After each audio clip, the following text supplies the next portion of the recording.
नवरात्रि के 9 दिन बहुत ही खास होते हैं। इन 9 दिनों में देवी के 9 स्वरूपों की अलग अलग पूजा की जाती है और बहुत सारी अलग अलग सामग्री चढ़ाई जाती है। ऐसा कहते हैं कि इन 9 दिनों में अलग अलग प्रसाद चढ़ाने से अलग अलग तरह की मनोकामना की पूर्ति होती है और आरोग्य और सुख समृद्धि की प्राप्ति होती है। आज मैं आपको बताऊंगी कि पहले दिन से 9वें दिन तक माँ के अलग अलग स्वरूपों को आपको कौन सा और किस तरीके का प्रसाद चढ़ाना चाहिए। तो आइए देखें, मगर उससे पहले बहुत स्वागत है आपके अपने चैनल इंस्पिरेशन ऑफ प्रेरणा में। अभी तक अगर आपने इसे सब्सक्राइब नहीं किया है तो प्लीज़ सब्सक्राइब कर लीजिए और बेल आइकॉन ज़रूर प्रेस कर लीजिएगा, जिससे मैं जब भी नया वीडियो डालूं तो आपको नोटिफिकेशन ज़रूर मिल जाए। नवरात्रि के पहले दिन, जिस दिन कलश स्थापना करी जाती है, उस दिन देवी माँ के चरणों में शुद्ध गाय के घी को अर्पित करना चाहिए। ऐसा करने से आपको आरोग्य की प्राप्ति होगी। अगर घर में कोई व्यक्ति बीमार है तो ये ज़रूर करें, और अगर घर में कोई बीमार नहीं है तो भी अपने घर के लोगों के स्वास्थ्य के लिए माँ के चरणों में शुद्ध घी ज़रूर अर्पित करें। नवरात्रि के दूसरे दिन माँ को शक्कर का भोग लगाना चाहिए। शक्कर का भोग लगाने के बाद प्रसाद के रूप में अपने घर के सभी व्यक्तियों को शक्कर का प्रसाद ज़रूर दें। ऐसा करने से घर के लोगों की आयु बढ़ती है। नवरात्रि के तीसरे दिन देवी माँ को दूध या खीर का भोग लगाना चाहिए। इसे इतनी मात्रा में लगाना चाहिए कि घर के सभी व्यक्तियों को बांटने के साथ साथ आप इस प्रसाद को किसी ब्राह्मण को दे सकें।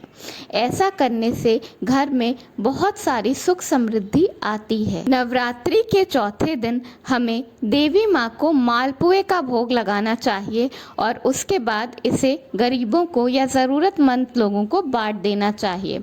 ऐसा करने से आपके घर में सुख समृद्धि तो आती भी है और हर तरह का सुख भी आपको प्राप्त होगा। नवरात्रि के 5वें दिन देवी माँ को केले का प्रसाद अर्पित करना चाहिए।